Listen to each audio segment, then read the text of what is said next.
আমি আমার শ্বশুরবাড়িতে আসলে এখান থেকে হচ্ছে যে ছবি বা ভিডিওগুলো আপনাদের সাথে শেয়ার করি, এগুলো আপনারা অনেক বেশি পছন্দ করেন।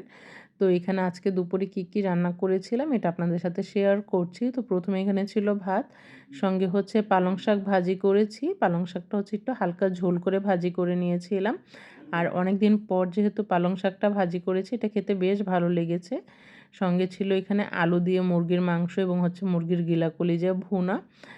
আর একটা ছোট মাছ হচ্ছে এখানে চচ্চড়ি করেছিলাম। এটা হচ্ছে অনেক বেশি পেঁয়াজ, টমেটো, কাঁচামরিচ, ধনেপাতা দিয়ে হচ্ছে একদম মাখা, মাখা করে একটা চচ্চড়ি ছিল। আর আগের থেকে রান্না করা যে গরুর মাংসটা ছিল ওইটাও হচ্ছে অনেকটা রয়ে গিয়েছিল। তো এটাও হচ্ছে আবার গরম করে নিয়েছি দুপুরে।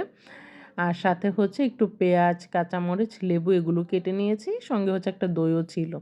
তো এই তো এগুলোই ছিল আমাদের আজকে দুপুরের খাবার। ভাবলাম আপনাদের সাথে শেয়ার করি। আর আমি দেখা যায় এখানে যেহেতু খুবই অল্প সময়ের জন্য আসি, আসার পরে কিন্তু আমি একটু ব্যস্তই থাকি। তারপরেও হচ্ছে চেষ্টা করি আপনাদের সাথে এটা সেটা শেয়ার করার জন্য। তো আজকের এই ভিডিওটি আপনাদের কাছে কেমন লেগেছে অবশ্যই কিন্তু কমেন্ট করে জানাতে ভুলবেন না। সবাই ভালো থাকবেন, সুস্থ থাকবেন। আল্লাহ হাফেজ।